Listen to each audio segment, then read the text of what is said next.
Fala, galera, tudo bem? Então, vamos lá para a nossa nova linha de trabalho. Nós hoje estamos entrando na parte de ecossistema e conservação, tá? A gente já vimos indivíduo, já vimos população, já vimos comunidade e agora ecossistema e conservação. Nós vamos fazer uma mescla disso tudo. Dentro disso, a gente já tem 3 aulas pré-programadas: fragmentação de habitat, espécies exóticas e unidades de conservação. E aí agora eu vou decidir se eu vou colocar mais alguma ou se nós vamos focar no trabalho prático depois, tá? Mas já estamos nos encaminhando para, ou seja, se nós pensarmos que nós temos 4 grupos, nós já estamos no último grupo de matérias da nossa, ou de temas da nossa matéria, tá bom? E esse daqui eu posso dizer que é um tema do coração, porque falar de perda de habitat, fragmentação, tem tudo a ver com o que eu trabalho. Tem tudo a ver com o processo de ecologia de estradas. Isso é muito legal para mim falar para vocês. Então, assim, eu gosto desse tema, espero que eu consiga mostrar para vocês algumas das coisas que a gente precisa entender dentro desse contexto, dentro desses conceitos, tá bom? Então, vamos lá. Primeira coisa, eu quero falar um pouquinho com vocês de quais são algumas das principais causas de extinção de espécies que a gente tem. Uma delas é, eu vou listar algumas e depois a gente vai falar sobre elas, tá? Destruição de habitat. Veja que destruição de habitat e fragmentação de habitat são 2 coisas muito diferentes. E tem um terceiro, degradação de habitat, que é também diferente. Vejam só, vamos botar um ranking dentro disso. Destruição de habitat. Você tem, vamos imaginar, vou pegar o caso justamente de estradas. Aí você tem um trecho de mata e, de repente, alguém chega com uma máquina e destrói aquele trecho de estradas, de mata, para a estrada passar. Esse ambiente onde nós tiramos a mata, ele foi destruído. Então, você destruiu o habitat. Isso acontece quando você vai fazer uma agricultura, isso acontece quando você vai construir uma usina hidrelétrica, isso acontece nas mais diferentes atividades, geram destruição de habitat. Ele deixa de existir. Vamos passar para degradação de habitat, antes de falar de fragmentação. Degradação de habitat, e aí a poluição é um caso muito interessante, porque, veja, você pode continuar tendo o ambiente e você empobrece o ambiente devido a alguns problemas. Você pode continuar tendo um rio altamente impactado por questões de lixo, de dejetos humanos, de efluente de empresas e assim por diante. Você empobreceu esse rio, você gerou um processo de degradação dele.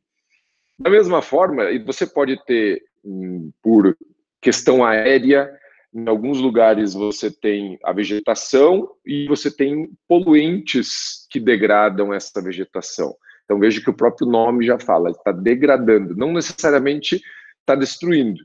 Ele pode levar à destruição também, mas nesse momento ele está degradando.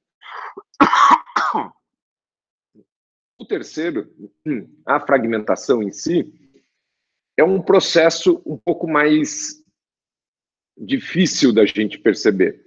Por quê? Você teve a mancha de vegetação, a estrada passou no meio e destruiu. O processo de fragmentação é justamente o que sobra no resto. Você justamente fragmentou um hábitat que era grande, virou 2 menores, você diminuiu eles, E olha só que interessante, esse fator, muitas vezes, bom, nós vamos discutir muito sobre os processos da fragmentação, mas ele pode impedir que um animal que esteja do lado direito, vivendo do lado direito, alcance o alimento do lado esquerdo, ou o parceiro, ou a área que ele gosta de reproduzir. Então, veja como a fragmentação gera uma série de impactos acumulativos, tá certo? Isso é muito importante da gente entender. Vamos passar, depois a gente vai voltar a falar sobre isso daí, eu já adiantei um monte do que nós vamos ver em outros slides. Superexploração de espécies. Aqui, a gente tem que pensar tanto para animal quanto para vegetal.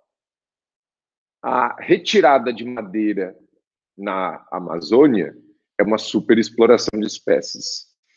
A pesca, de uma forma geral, pesca em alto mar, por exemplo, é uma superexploração de espécies.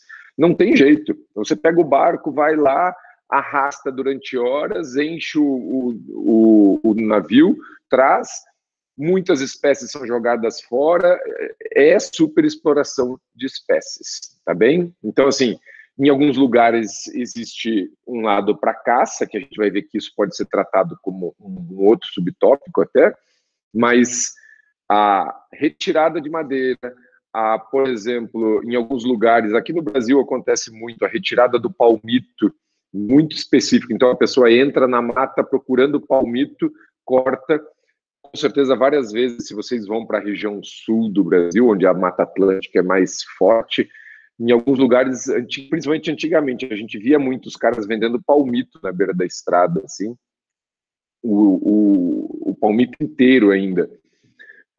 E hoje em dia já é mais difícil porque isso é muito combatido, né? Introdução de espécies exóticas, nós vamos ter uma aula só sobre isso, então aquelas espécies que não habitam um determinado lugar e a gente solta, e isso tem consequências catastróficas. A gente tem um exemplo que está na mídia agora durante esses dias, né? O negócio da Naja, que picou o cara. Obviamente que é um processo de introdução de espécies exóticas. Então, toda aquela coleção de cobras que ele tinha e tudo mais se encaixa perfeitamente dentro desse contexto. E aumento de doenças. Quando você traz... Isso está muito vinculado com espécies exóticas, inclusive. Quando você traz uma espécie de fora, ela traz doenças. Nós agora estamos convivendo com isso nós mesmos. Uma doença que surgiu num outro país, devido a todo o processo de deslocamento de pessoas, de globalização e tudo mais, a doença se espalhou pelo mundo todo. Essa é a questão, tá certo? Bom, além disso, a gente não pode esquecer da questão de aquecimento global. O aquecimento global seria, só ele por si só, seria uma aula para a gente discutir em cima disso, e ele tem consequências em todos os campos, tá? Nas unidades de conservação, que a gente vai falar daqui 2 aulas, ele tem consequência para a distribuição das espécies, ele tem uma série de coisas que podem ser interessantes. Mas ele é também, pensem da seguinte forma, vocês estão vendo em vários dos vídeos que que eu já passei para vocês, e está aí na mídia, tá por todos os lugares, por exemplo, grandes geleiras, quando vários de vocês usaram o exemplo, inclusive, quando a gente viu aquele vídeo do mundo gelado, não lembro o nome certo, mas focado em gelo, o quanto que o urso polar e as próprias focas estavam tendo um problema por causa do aquecimento global. O urso polar é uma das espécies mais críticas em termos de aquecimento global, porque realmente ele está perdendo toda a sua superfície onde ele pode caçar, onde ele tem que engordar para poder passar o inverno sossegado. Tá? E aí a gente vai falar um pouco mais, então, de fragmentação de habitat. A fragmentação, vamos ver um pouco daqueles conceitos ali. Esses daqui são imagens do processo de fragmentação de habitat. Vejam, aqui você tinha uma união e houve um processo de fragmentação. É óbvio que tudo isso daqui, em algum momento, já foi também um fragmento e ele foi degradado. Então, aqui ele foi, primeiro, talvez degradado e depois destruído. Agora ele está destruído e aqui você tem fragmento. Aqui você tem um processo de destruição de habitat e existe, nós vamos ver em seguida, um corredor. Na verdade, isso aqui não é nem mais um fragmento, né? Isso aqui é basicamente um corredor. A gente vai ver o conceito logo em seguida de corredor para vocês entenderem como é que funciona. Mas você tem a mata sendo fragmentada de outras áreas para cá, tá certo? Então, isso é fragmentação de habitat. O processo de poluição, a gente sempre pensa muito em água, em ar, e esquece um tanto da poluição sonora.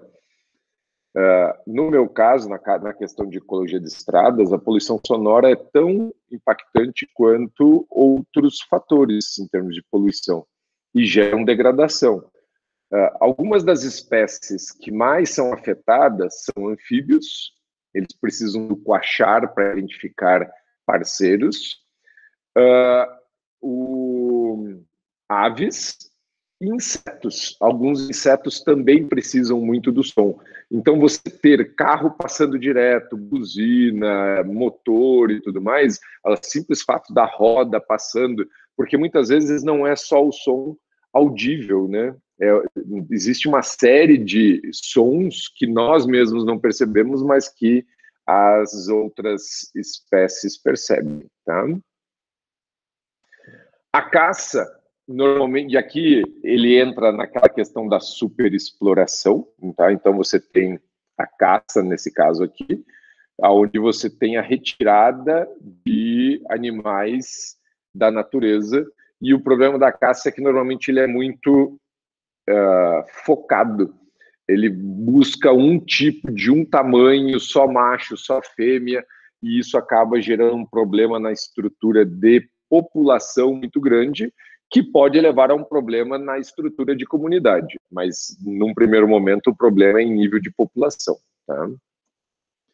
Espécies exóticas, a gente vai falar sobre isso na aula que vem. Então a gente tem, isso daqui é um mexilhão dourado, aqui é a tartaruga de orelha vermelha, a rã-touro e o sagui, que o nosso saguizinho daqui, que vive aqui na UFLA, ele, em outros lugares, é uma espécie exótica. A gente vai falar um pouco sobre isso na semana que vem, tá bem? E aí, vou puxar a brasa bem para minha sardinha e vou mostrar para vocês alguns efeitos de estrada. Olhem que interessante que acontece.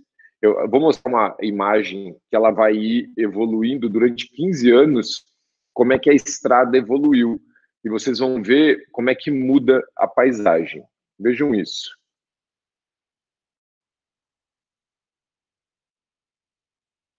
Essa é a evolução de uma estrada criada no meio da mata em 15 anos. Eu vou repetir. Vejam só. Primeiro vocês só têm o eixo e depois começa a se criar o que a gente chama de espinha de peixe. Isso tudo aqui, espinha de peixe. É fácil de entender por quê, né? E vejam, quando você vai fazer o planejamento de uma estrada, muitas vezes você pensa só no eixo central dela. Aí, logo em seguida, você tem num determinado ponto, você tem o posto de gasolina. Do lado, você tem a boate. Do outro, você tem, aí vem a igreja. Aí vem, você vai começando a criar conglomerados e em pouco tempo você tem estradas que não estavam planejadas, abertas, gerando um processo de degradação. A fragmentação que você queria ser de 40, 50, 100 metros de largura passa a ter quilômetros de largura. Tem, obviamente, muitas espécies mais restritivas, não têm coragem de chegar ou de cruzar esse tipo de ambiente. Então, ela fica com o habitat aqui e o habitat aqui, Vejam, isso aqui tem quilômetros de distância, tá certo? O que isso causa? Isso causa poluição do ar, sonora, como a gente já falou também, introdução de espécies exóticas, isso é normal, não só aqui eu botei um animal, mas é muito mais fácil você ter introdução de espécies exóticas vegetais, inclusive, do que animal, mas acontece em ambos os casos.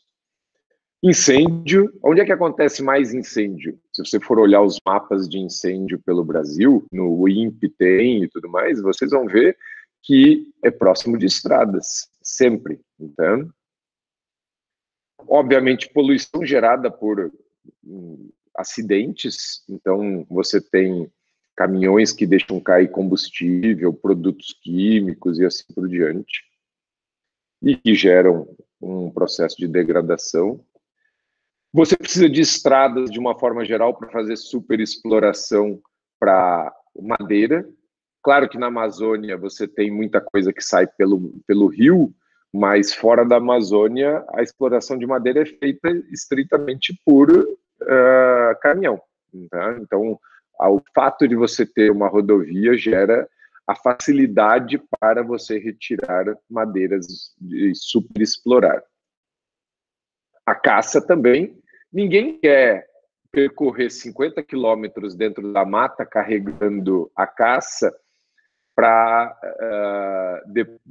chegar num lugar para poder caçar e tudo. Então, mesmo, por exemplo, nos Estados Unidos, que existe o que eles chamam de áreas de caça, o que acontece é eles têm grandes estacionamentos, as pessoas vão de carro até ali, pegam a sua arma, descem para caçar.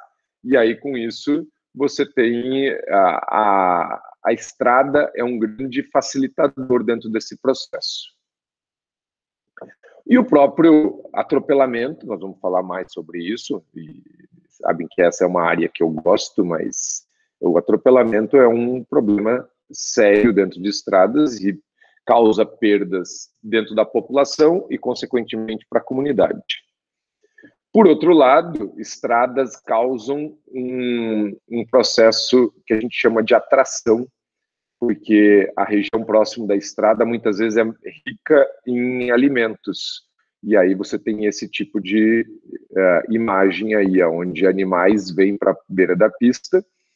Quando isso é bem pensado, é turístico, você tem um impacto, mas é diferente. Agora, muitas vezes, por exemplo, pequenos roedores, pequenas aves, quando você está andando na estrada, tem aqueles bandos enormes de aves, tudo isso é porque aquela região é muito propícia. Só que ela também aumenta a chance do atropelamento. E assim vai. Né? Aqui é uma imagem de é um caso clássico, são os caranguejos em uma ilha da Nova Zelândia, onde ela gera todo um processo de fragmentação. Se eu não me engano, se chama Ilha Christmas, eu acho que é isso. E todos os anos, os caranguejos que vivem de um lado querem passar para o outro lado, que é a área de reprodução. É muito parecido com os nossos caranguejos de mangue. E esses caranguejos acabam indo aos milhões para cima da estrada, causando problemas e tendo que ser direcionados para passar por cima de passagens. Eles sobem uma passagem, passam por cima. É muito legal. Entendeu? O atropelamento de novo. Muito bem. Então, vejam só, estradas é um fragmentador e um degradador gigante de ambientes. Tá? Fragmentação de habitat, a gente pode pensar naquele contexto menorzinho que eu tinha mostrado para vocês. Então, assim, você tem uma mancha de vegetação que é cortada, mas a gente pode pensar em fragmentação de habitat em nível de país. E aí a gente tem, por exemplo, toda essa mancha verde mais clara era o domínio Mata Atlântica, quando o Brasil foi descoberto. Então, olha só, tudo isso daqui é Mata Atlântica, até o interior da Bahia, aqui, lá no sul do Mato Grosso do Sul, tudo domínio Mata Atlântica. Aí, com o passar do tempo, nós fomos degradando, nós fomos plantando, nós fomos construindo, e a parte mais escura são os remanescentes. Então, você vê que existe hoje o que é em torno de 9% do que existia de início, você tem apenas fragmentos, são pequenas manchas, você tem alguns contínuos um pouco maiores aqui, que são áreas realmente importantes para a preservação, principalmente no litoral sul de São Paulo e o litoral do Paraná. No Rio de Janeiro vocês têm algumas coisas também, mas esse processo de fragmentação em nível de país, tá certo? Então sempre lembrem disso. E aí vocês precisam entender alguns conceitos. Antes disso, tarefa de casa, esse desenho aqui, como é que ele se chama? Ele se chama Os 100 Florestas. Eu quero que vocês assistam eles. É uma aula de fragmentação de habitat.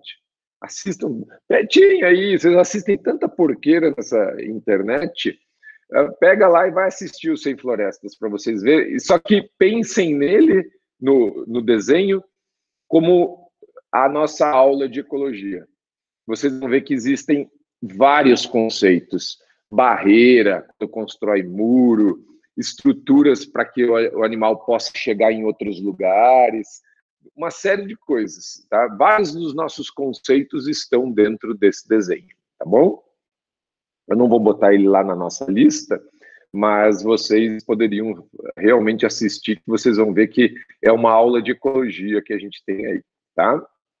Muito bem, vocês precisam entender esses três conceitos: fragmento, matriz e corredor. E nada melhor do que essa imagem para vocês entenderem isso muito bem. Isso daqui é uma paisagem aqui pertinho de Lavras, então assim, é uma região indo em direção ao Parque das Quedas do Rio Bonito, e ele tem as três características: fragmento, matriz e corredor. Vejam só, fragmento normalmente é uma estrutura poligonal, veja, ele é um polígono, muito complexo em muitas vezes, olha aqui. É uma estrutura poligonal que possui uma área, ou seja, você constrói, ele pode ser um círculo, ele pode ser toda essa coisa rebuscada aí, cheio de cantos. Então aqui, fragmento, fragmento, fragmento. Então, é uma estrutura de paisagem que possui uma forma poligonal, ou seja, ele possui uma área, e está inserido numa matriz, que é a área, a principal feição da área que vocês estão observando. Vou tentar mais uma vez. Vou começar pela matriz. Olhem aqui. Matriz, segundo conceito.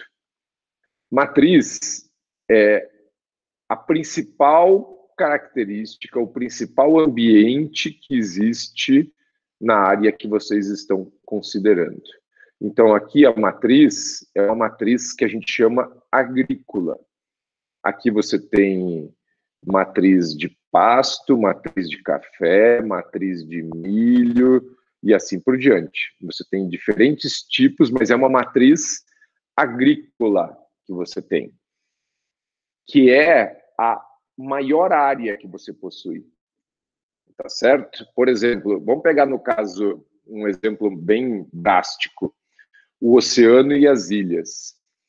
A matriz é a água do mar. Você tem muita água.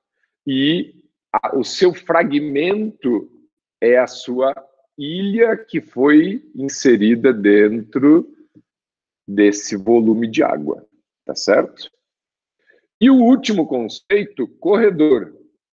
O corredor é uma estrutura normalmente linear, veja, ele... quando você olha numa imagem como essa, ele parece não ter uma área específica. Aqui você vê que ele possui uma área interna. O corredor, olha aqui, ó, é uma linha de vegetação que pode ser igual à do fragmento ou não, e que liga os nossos fragmentos. Então, matriz é a principal feição da paisagem, fragmento é uma estrutura vegetal inserida dentro da matriz e que possui uma característica poligonal, e corredor é uma estrutura inserida na matriz que normalmente tende a ligar fragmentos, podendo ter uma estrutura vegetal igual à do fragmento ou não. Aqui o fragmento pode ser de mata e o corredor pode ser de pés de café, por exemplo, ou de eucalipto. Então vejam que não necessariamente ele precisa ser com a mesma composição. Tá certo? Isso é muito importante que vocês entendam. Redução de área. Qual é o grande problema do processo de fragmentação? Imagine o seguinte, vocês têm essa área maior e vem aqui, passa uma estrada. E ela reduz isso. E você fica com várias áreas menores desse jeito. Tá? Então, você tem uma área... E veja, você tem aqui dentro uma comunidade composta por 3 espécies. Vermelho, amarelo e verde. Quando você reduz a área, diminui a dimensão do seu fragmento, somente aquelas que possuem uma capacidade maior, ou seja, ela é menos sensível, ou precisa de uma área menor.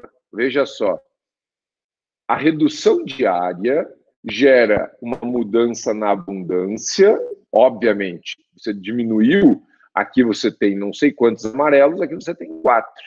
Então você mudou a abundância, você tem menos recurso, né, gente?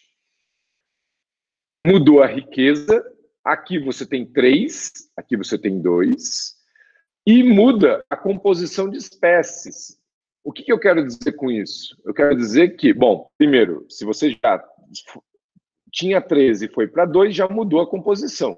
Mas pode ser, inclusive, não parece ser o caso aqui, que aqui o vermelho tivesse mais indivíduos do que o amarelo, enquanto aqui você tem mais amarelo do que vermelho.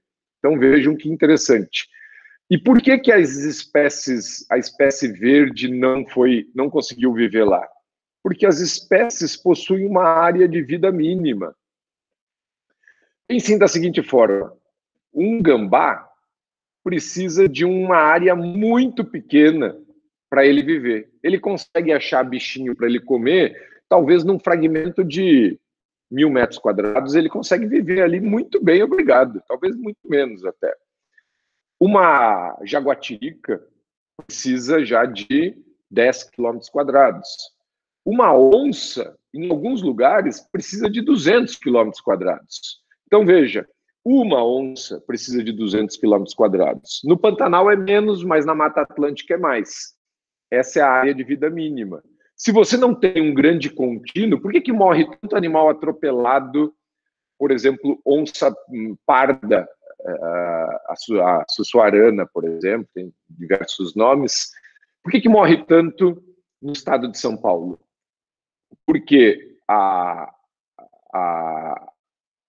existe uma mancha de vegetação de um lado que não é suficiente para ela viver. Ela tem que se deslocar. Quando ela desloca para ir para outro fragmento, tem uma estrada do meio e a chance dela ser atropelada é muito grande. Então veja que é tudo interligado dentro desse processo, tá certo? Grau de isolamento é um outro fator dentro desse processo de fragmentação. Ainda falando sobre desenhos, se vocês nunca viram esse desenho, eu não me lembro, eu não sei o que, não me lembro o nome desse desenho. Se vocês procurarem na internet, vocês vão achar. É muito legal essa história desse desenho. Se vocês já viram isso daqui, esse daqui é um animal de verdade desse daqui. Para nós aqui no Brasil, ele recebe nomes diferentes. Esse daqui, em Minas, ele é conhecido como jaratataca ou jeritataca, No Rio Grande do Sul, ele é conhecido como zorrilho. E ele é uma espécie que fede muito. Ele tem uma glândula anal que expele um líquido que é muito fedido. Muitas vezes, quando vocês passam na estrada e sentem um cheiro ocre muito forte, que parece que percorre com vocês vários quilômetros, é porque uma jaratataca foi atropelada. Existe um desenho muito legal, esse daqui é Pepe, Lupe, alguma coisa assim. Ele fede desse jeito, ele é francês, né? Porque francês é que tem aquela coisa de passar bastante perfume e tudo mais. Bom, ele é um gambá, tem gente que até que chama de gambá, né? E vive na França.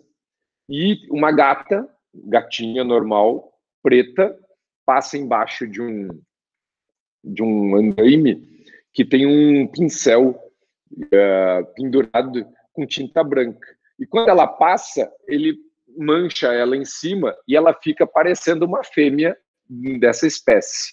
E o desenho todo é esse cara, o Pepe, o Lupe, indo atrás dela para tentar namorar. Só que ele fede e ela corre dele. Então, assim, vale a pena. É desenho das antigas, tá? Vamos lá. Grau de isolamento. Pensem da seguinte forma. Vocês têm uma área muito grande. Vamos imaginar um parque, tipo Serra do Cipó, Parque Nacional do Iguaçu e tudo mais, aqui. E vocês têm fragmentos perto. A distância entre os fragmentos e o tipo de matriz pode representar uma barreira que impede a dispersão de indivíduos. O que eu quero dizer com isso? Isso é muito importante que vocês entendam. Se eu digo para vocês assim, olha, toda essa região, isso aqui é mata, mata, mata, mata. E aqui, a nossa matriz é campo. Aí, você pega, por exemplo, eu tenho um exemplo muito bom de dentro da UFLA, que é os nossos saguis. Ali perto do CIUNE, bem na curva, onde tem a rotatória do CIUNE, um pouquinho para cima, tem ali um bambuzal e tem uma mata do outro lado. Aquele lugar gera muito atropelamento de sagui, porque é um corredor para eles. Eles saem do bambuzal, cruzam, descem no chão, cruzam a pista e sobem na árvore do outro lado. Então, vejam, apesar daqui, então ele tem uma mancha de vegetação e uma outra mancha de vegetação. Apesar desse ambiente não ser o mais propício para ele, mas a distância que existe, a gente vai falar mais sobre isso depois, permite que ele cruze. Agora, vamos imaginar o seguinte, vou mudar a imagem. Isso daqui, se a mesma distância que eu tenho aqui, tivesse aqui, só que no meio do caminho eu tenho um rio, já mudou tudo. Então, o que eu quero dizer com essa frase, a distância entre os fragmentos e o tipo de matriz pode representar uma barreira que impede a dispersão de indivíduos. Por quê? Para os nossos saguis, essa distância, que é a distância da rua, é o suficiente. Ele consegue descer do fragmento, atravessar a rua e vir para o outro lado. Se fosse já com essa distância, possivelmente ele não iria.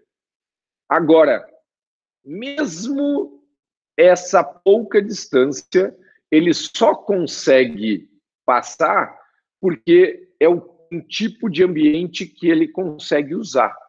Se fosse, por exemplo, um rio, ele já não conseguiria. Então, vejam, potencialmente, o A, nesse primeiro exemplo, o A é o melhor ambiente para ele fazer conexão. O B está longe. Nesse daqui, o A se torna impossível dele fazer conexão, porque ele tem um ambiente que é intransponível para ele. O B, apesar da distância, se for para tentar, ele vai tentar mais no B do que no A, porque ele vai caminhar mais longe, vai correr mais risco, mas talvez ele consiga. Então vejam que, para uma mesma espécie, O fato de gerar uma fragmentação, e a gente vai discutir muito isso agora, logo em seguida, no que a gente chama de conectividade, o tipo de ambiente que você tem pode determinar se você vai ou não vai, tá certo? Vejam isso. Esses dois conceitos são fundamentais de vocês entenderem. Conectividade estrutural, conectividade funcional. A conectividade estrutural acontece, eu vou voltar agora lá atrás, aqui. Olha só que legal. Vamos falar de conectividade estrutural num ambiente natural. Olha isso. Você tem um fragmento, você tem outro fragmento. Você tem um fragmento, ou vamos pegar aqui, ó, você tem esse fragmento e tem esse fragmento. Veja, a conectividade estrutural, ela oferece uma, como o próprio nome diz, estrutura que conecta um ambiente no outro. Entre o F3 e o F1, você tem um corredor de mata que gera uma conexão. Se a espécie consegue viver nesse corredor, vejam, nem todas conseguem, mas se a espécie consegue, ela vai poder usar isso daqui, atravessar e chegar lá. Agora, do F3 para o F5, isso já não existe. Você tem aqui uma matriz. Implica dizer, vamos pensar no caso dos nossos saguis, olha só que louco. Ele tem duas possibilidades. E pensem em termos sempre de energia, de esforço. Os nossos saguis gostam de estar em árvore. Ele está protegido enquanto ele está na árvore. Desceu no chão, ele está correndo risco, porque ele é muito pouco eficiente no chão, tá certo? Pense só, para ir do F3 para o F5, por árvore, ele tem que fazer isso aqui, ó. Ter conectividade estrutural. Ele faz isso, vem aqui e chega aqui. Olha o deslocamento que ele tem que fazer. Fazer isso daqui, que é muito mais perto, significa descer no chão e caminhar no meio do pasto toda essa distância para poder chegar aqui. Pode ser que essa distância seja muito grande e que ele não tenha coragem de fazer isso, ele não tenha conectividade funcional, ele não, a sua estrutura, seja comportamental, seja de capacidade de deslocamento, dificilmente permite que ele faça essa saída aqui, tá certo? Então vamos voltar lá. Conectividade estrutural, então é isso aqui, ó. Você tem um corredor de mata, você tem uma ponte, eu vou mostrar para vocês na sequência algumas coisas que a gente usa em ecologia de estradas para gerar conectividade estrutural. A conectividade funcional é aquela história... Lembram quando eu falei com vocês na aula que a gente discutiu biogeografia de ilhas? E eu falei, olha, eu sempre pergunto quem é que tem capacidade de sair nadando para chegar numa ilha e tudo mais. É exatamente a mesma coisa. Vamos imaginar que você não tenha nem essa parte aqui, nem essa parte aqui. Ou seja, você não tem como chegar... Isso aqui é o continente, isso aqui são 3 ilhas. E você não tem como chegar lá. Isso aqui não existe. Isso aqui é água. O branco é tudo água. E aí eu pergunto para vocês, eu falo assim, daqui até aqui tem 500 metros. Daqui até aqui tem 1 quilômetro e pouco. Daqui até aqui tem 3 quilômetros. Quem consegue chegar a nado 500 metros do D para o A? Quem consegue é porque tem conectividade funcional de nadar 500 metros para chegar no outro lugar. Daqui para cá, quem consegue nadar 1,5 quilômetros? Quem consegue... Daqui... Opa! para cá, quem consegue nadar 3 quilômetros. Isso se chama conectividade funcional. Você tem a capacidade do seu próprio corpo de se deslocar de um lugar para o outro. Mesmo que seja caminhando. Vamos imaginar o seguinte: eu tenho uma área de mata, uma outra área de mata, e eu tenho que ir caminhando de um lugar para o outro. Para algumas espécies, como eu falei, por exemplo, no caso do sagui, se você tiver que descer no chão e caminhar tudo isso, você não vai fazer. Isso vale para qualquer espécie, vale para borboleta, vale para... Imaginem uma borboleta no continente tendo que voar 1,5 km para chegar na ilha. Se ela consegue sair do continente e voar até a ilha, ela tem conectividade funcional. Se ela não consegue, morre no meio do caminho. E assim vai. Então, o conceito de conectividade estrutural é a existência de uma estrutura que permita que uma determinada espécie se desloque entre dois fragmentos distintos. Vejam que aqui é uma mata, aqui é outra mata. Isso daqui é uma mata igual, só que estreita. Não quer dizer que todas as espécies que vivam aqui ou aqui conseguem usar ela. Tem espécies que têm medo de luz, têm medo de vento. Então, assim, o simples fato de você ter uma árvore ligando dois fragmentos não quer dizer que você tenha conectividade estrutural para todas as espécies. Existem espécies que vão fazer uso e existem espécies que não vão fazer uso. Acho que isso é muito importante de vocês entenderem, tá? A funcional já é a conectividade do próprio animal. Então, assim, ele sozinho, sem conexão nenhuma, consegue sair de um lugar e ir para o outro. Aí ele teve conectividade funcional, tá? É a capacidade de voo, é a capacidade de caminhar, é a capacidade de nadar, tudo isso gera conectividade funcional, tá? Aqui a gente tem alguns exemplos, vejam. Eu estou gerando, isso aqui é uma passagem vegetada em ecologia de estradas. Os carros passam aqui, aqui vocês têm o exemplo na prática. E o bicho passa por cima, tá? Ao contrário, essas aqui, ó, esse aqui é imigrantes aqui no Brasil. Você tem a passagem dos carros por cima e a manutenção da conectividade embaixo.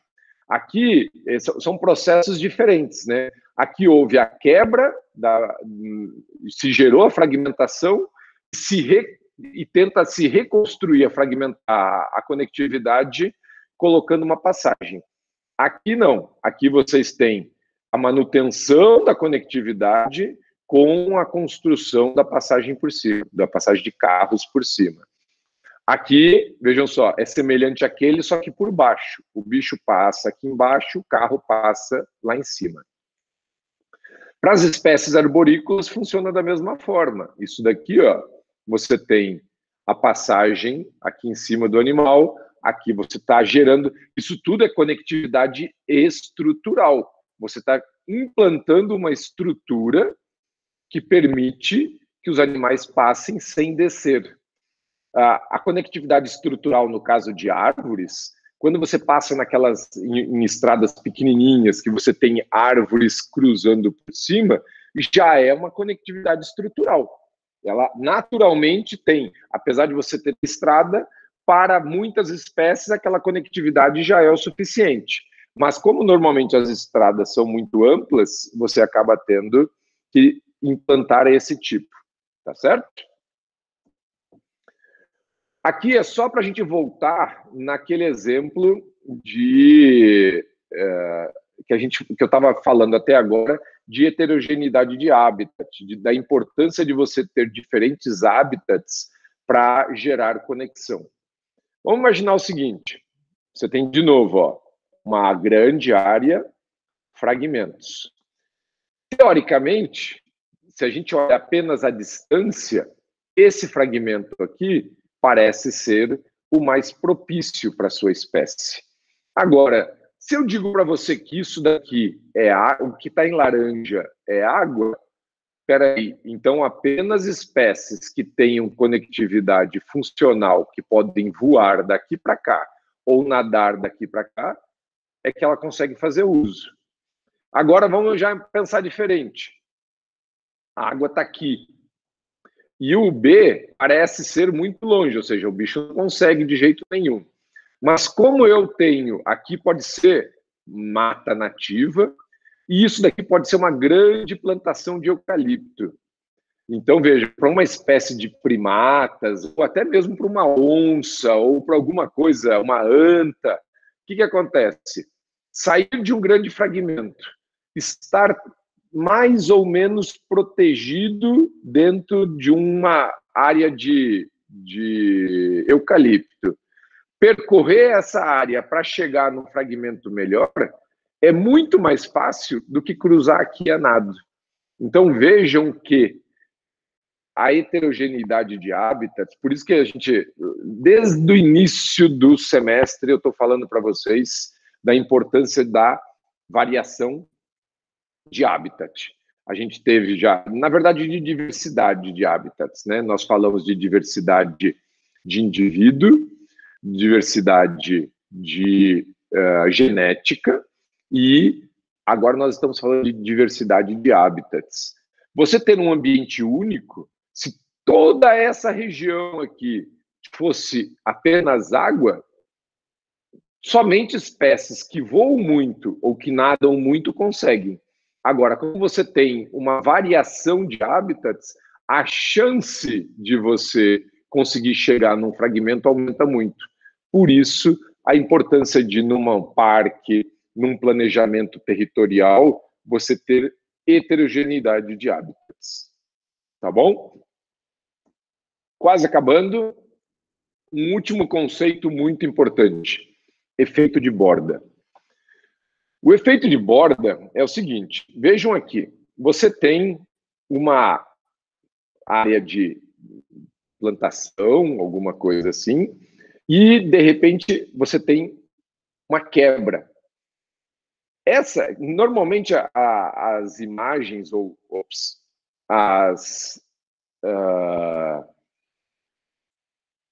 os nossos fragmentos, eles não são tão bem marcados assim, né? De um passo para lá você está dentro da mata, um passo para cá você está no campo. Ele existe um gradiente que daqui para cá vai mudando. Isso se chama de ecótono, tá? Esse gradiente que leva de um ambiente para o outro. Numa escala muito maior, Lavras está num ecótono entre o Cerrado e a Mata Atlântica. Nós estamos numa divisão desse negócio, tá bom? Bom, por que eu estou falando isso? Porque é óbvio, quando a gente fala de conservação, a gente às vezes olha para esse fragmento e diz assim, tá, o cara desmatou aqui, mas ele preservou essa área toda aqui, que legal. Só que existe, quando a gente vai preservar uma mata, a gente quer preservar a sua característica original. A gente quer preservar qual temperatura que ela tem no interior da mata, qual umidade que ela tem no interior da mata, qual é a composição, qual é a luz que atinge ela no interior da mata. E quando você tem um fragmento tão pequenininho quanto esse, pode ser que você olhe e diga, poxa, olha que legal, nós temos aqui vegetação, mas lá no interior da mata tem tanta interferência de vento, de calor, de umidade e tudo mais, que na verdade ele não representa as espécies que ele não vai conseguir proteger as espécies que deveria proteger. E isso eu vou explicar através desse negócio aqui. Imaginem que vocês têm um fragmento de mata desse tamanho. Ele tem 1000 por 1000, ou seja, ele tem 100 hectares. O efeito de borda, para facilitar a nossa vida, é uma transição entre a área externa e o interior do fragmento. O interior do fragmento é exatamente aonde a gente tem as características originais que nós queremos proteger. E aqui, em azul, é a zona de transição. Essa zona de transição, que é justamente o tal do efeito de borda, ela varia conforme a característica, a condição que você está considerando. Por exemplo, você vindo daqui do campo, por exemplo, para dentro da mata. Vamos pensar na condição de vento. Quando você tem o vento batendo, quando ele chega aqui na primeira árvore, ele está com velocidade máxima. Aí ele vai entrando na mata e ele vai batendo em árvore, árvore, árvore, árvore, até percorrer uma determinada distância e ele acabar o vento. Então, o interior da mata está sem vento, mesmo que lá fora esteja com uma ventania tremenda, o interior da mata está sem vento. Mas toda essa faixa aqui foi uma transição. Então, essa faixa, ela não é uma área preservada como deveria. Ela é uma transição, ela é o nosso efeito de borda. E isso vai depender da largura. A largura para isso vai ser, por exemplo, o vento consegue ir mais para dentro, ele consegue chegar até... Tem alguns lugares que chega a 300 metros para dentro. Tá? O que acontece com o vento? Por que você pendura a roupa no varal? Porque o vento passa, retira umidade e libera para que mais umidade seja retirada da sua roupa. Na prática é isso que acontece. Ele leva embora o que você já tem de umidade e você vai retirando mais. Então significa que se aqui você tem 90% de umidade, aqui na borda vai ser muito mais seco, porque o vento está passando e está carregando a umidade, então vai ser mais seco. Se você tem o sol, quando você pega uma área de mata, aqui você tem cobertura vegetal. Embaixo, o sol não bate. Se vocês forem na floresta amazônica, 4 horas da tarde está escuro, porque o sol não consegue entrar, não tem iluminação. Em compensação, aqui ele consegue. Então, na borda do fragmento, você vai ter uma insolação maior. Isso significa mais luz para algumas plantas poderem crescer, enquanto que aqui dentro a competição por luz é muito maior. Por outro lado, se você tem mais sol, a temperatura é maior. Então, a temperatura aqui vai decaindo até chegar numa temperatura estável dentro da mata. E assim por diante. Então, vejam, eu peguei aqui uma média de 100 metros, e então eu estou afirmando para vocês que em um fragmento de 100 hectares, 64 hectares é área de interior, então isso daqui é o que você está protegendo efetivamente, e 36 hectares é área de borda, é uma área de transição, é uma área que não é, apesar de você poder estar vendo árvores, ela não é o ambiente protegido.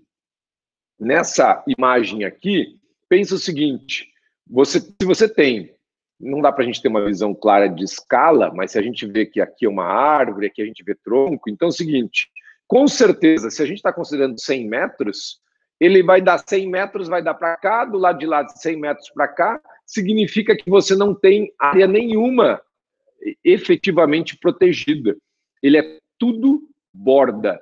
Ele sofre um grande impacto por efeitos de condição de todos os lados. Você não tem uma área interna protegida dessa forma, tá certo? E aí vejam, por exemplo, voltando à questão de estradas, nesse nosso fragmento aqui de 100 hectares e protegido aqui internamente.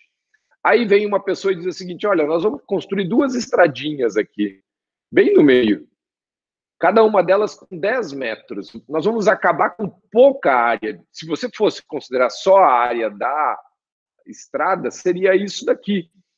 Só que, para cada vez que você que você fragmenta alguma coisa, você cria o efeito de borda.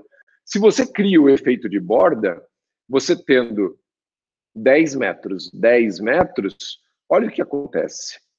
a área que você tinha inicialmente de 100 hectares protegido 64, ela acaba tendo apenas 34,8 de interior. Por quê? Porque você teve borda que não existia antes. E aí, além disso, obviamente, você gerou uma fragmentação. Então, além do efeito de borda aqui, você gerou uma fragmentação que tem espécies que não conseguem passar de um para o outro. Então, aquele fragmento que era desse jeito, contínuo, com recursos disponíveis para uma série de espécies, se transformou nisso. Algumas espécies vão conseguir passar, outras vão conseguir passar e vão ser atropeladas, outras não vão conseguir e vão ter que se adaptar dentro de uma área muito menor. Se ela não tem suficiência de recurso, ela vai acabar sendo extinta. Tá certo? Aulinha de fragmentação, minha gente. Espero que vocês gostem e nos falamos nos nossos encontros de terça-feira. Muito bem, muito obrigado. Tchau.